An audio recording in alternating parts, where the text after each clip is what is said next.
नमस्कार दोस्तों, आपका स्वागत है अपनी YouTube चैनल PFP में। आज हम MCX के बारे में चर्चा करने वाले हैं। स्टॉक हमें 6% क्रैश होता हुआ नजर आता है, भारी गिरावट देखने को मिली है। इसका रीजन क्या है समझने की कोशिश करेंगे और एज ए रिटेलर हमें क्या करना चाहिए इसके बारे में आज हम चर्चा करने वाले हैं।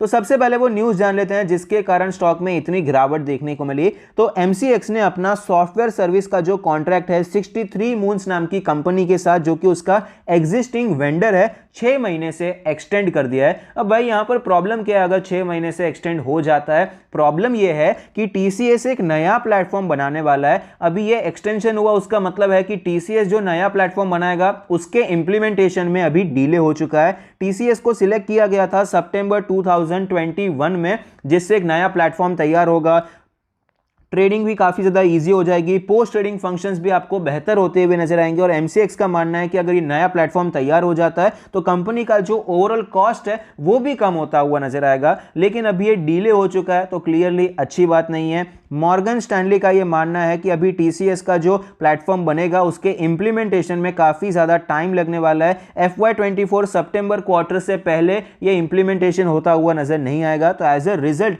ये मॉर्गन स्टैनली का मानना है कि भाई कॉस्ट एस्टिमेट अभी वापस चेंज करने पड़ेंगे, कॉस्ट आपको बढ़ता हुआ नजर आएगा। मॉर्गन स्टैनली का यह भी मानना है कि MCX का स्टॉक 20% डिस्काउंट पे ट्रेड करेगा due to sluggish relative earnings progression. तो अर्निंग्स पे भी यहां पर डाउट नजर आते हैं। तो मेन प्रॉब्लम यहां पर यही है कि भाई नया प्लेटफॉर्म कब तैयार होगा, डिले पे डिले होता जा रहा है, इसीलिए MCX के स्टॉक में गिरावट देखने को मिली। मजे की बात यह है कि 63 मून्स भी लिस्टेड कंपनी है, इसके स्टॉक में आपको तेजी देखने को मिली है। अब कंपनी के फाइनेंशियल ट्रेंड पर नजर डाल देते हैं। आप देख पाएंगे पिछले 3 साल से रेवेन्यू आपको कंटिन्यूअसली नीचे जाता हुआ नजर आता है। सिर्फ रेवेन्यू ही नहीं, प्रॉफिट में भी आपको अच्छी खासी गिरावट देखने को मिली है। हालांकि मेरा मानना है टिकर डेप वाले पता नहीं पिक्टोरियल रिप्रेजेंटेशन सही से नहीं कर पाते हैं। प्रॉफिट आपको यहाँ पर इतना ज़्यादा क्रैश होता हुआ नजर नहीं आया कि यहाँ पर कोई बाहरी नजर ना आए। यहाँ पर थोड़ा सा पिक्टोरियल रिप्रेजेंटेशन ऑफ कोर्स बेहतर हो सकता है। रिटर्न रेशियोज के बारे में बात करें तो ROE 10% है, ROC भी 10% है, ROA 5% है।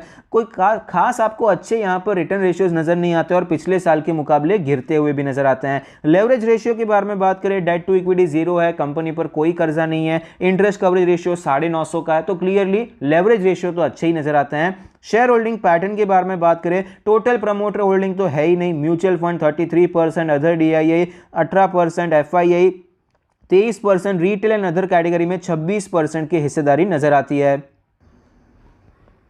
शेयर होल्डिंग पैटर्न मेरे हिसाब से कोई बहुत ज़्यादा खास नहीं है। मैं तो पर्सनली प्रेफर करता हूं कि कंपनी को कोई प्रमोटर तो होना ही चाहिए और उसकी अच्छी खासी होल्डिंग भी होनी चाहिए। अगर कोई प्रमोटर होता है तो ऑफकोर्स वो अपना टाइम इन्वेस्टमेंट करता है, एनर्जी इन्वेस्ट करता है कंपनी को आगे बढ़ाने के लिए। तो यहाँ पर म्यूचुअल फंड्स की होल्डिंग भी अगर हम बात करेंगे तो अच्छी होल्डिंग है। यहाँ पर इंस्टीट्यूशंस का इंटरेस्ट ऑफकोर्स अच्छा ही अच्छी बात हो जाती है। यहाँ पर आप देख पाएंगे कि म्यूचुअल फंड्स की होल्डिंग जो है कंटिन्यूसली बढ़ रही है। अदर DIIs बेच रहे हैं, FIIs कंटिन्यूसली बेच रहे हैं, रिटेलर और अदर कैटेगरी खरीदते हुए नजर आते हैं। तो यहां पर नेगेटिव पॉइंट थोड़े से ज्यादा नजर आएंगे। यहां 3 आपको नेगेटिव पॉइंट नजर आते हैं। एक म्यूचुअल फंड खरीद रहा है, यही एक पॉजिटिव सिचुएशन नजर आती है।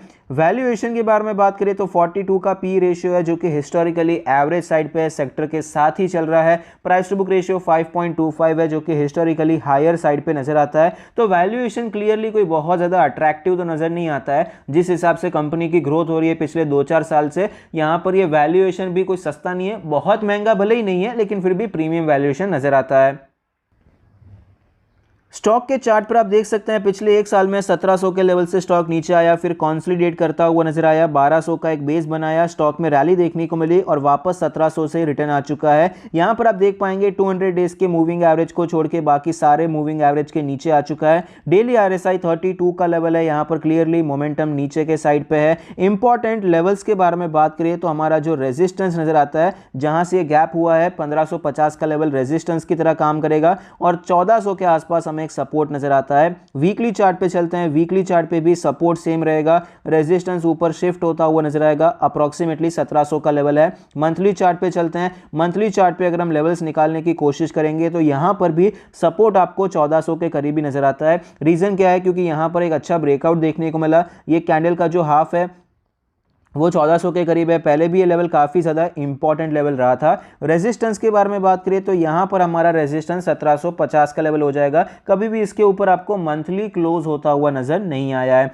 फिलहाल अगर मंथली चार्ट देखते हैं, ऑल टाइम चार्ट देखते हैं, तो एमसीएक्स ने अपने इन्वेस्टर्स को कोई खास पैसा बनाकर दिया नहीं है। स्टॉक आपको एक रेंज में ही ट्रेड करता हुआ नजर आता है। यहां पर ऐसा लग रहा था कि स्टॉक अभी हायर रेंज पे ट्रेड कर रहा है, यहां पर ब्रेकआउट हुआ, सस्टेन कर रहा है, तो एक अच्छे ब्रेकआउट के बाद स्टॉक और भी ज्यादा ऊपर जा सकता है, लेकिन ऐसा हुआ नहीं, स्टॉक आपको नीचे आता हुआ ही नजर आया है। तो फिलहाल अभी करना क्या चाहिए, तो यहां पर खरीदारी की अपॉर्चुनिटी जब तक ये 1400 के ऊपर है बनी रहती है, लेकिन फिर भी हमें खरीदारी यहां पर अवॉइड करनी चाहिए। रीजन क्या है, रीजन यहां पर सिंपल है, क्योंकि यहां पर अभी आपको एक ट्रेंड लाइन भी नजर आएगी। इस ट्रेंड लाइन के हिसाब से स्टॉक आपको वीक नजर आता है। अभी भी स्टॉक में यहाँ पर गिरावट ही थोड़ी सी ज़्यादा देखने को मिलती है। इस ट्रेंड लाइन के ऊपर ही हमें प्रेफर करना चाहिए कि स्टॉक में कोई बड़ी पोजीशन हमें बनानी चाहिए। तो आप देख सकते हैं किस हिसाब से स्टॉक फिलहाल इस ट्रेंड लाइन के हिसाब से नीचे आता हुआ नजर आया है। ऑलरेडी स्टॉक ने यहाँ पर आप देख सकते हैं इस हिसाब से नीचे आया था, तो उसी ट्रेंड लाइन का फॉलोअप है, यहाँ पर स्टॉक नीचे आया है। तो यहाँ पर प्लान क्या रहेगा कि भाई जब ये स्टॉक आपको ऊपर जाता हुआ नजर आएगा, स्टॉक हायर लेवल पे सस्टेन करेगा, तभी खरीदेंगे, क्योंकि प्रीवियसली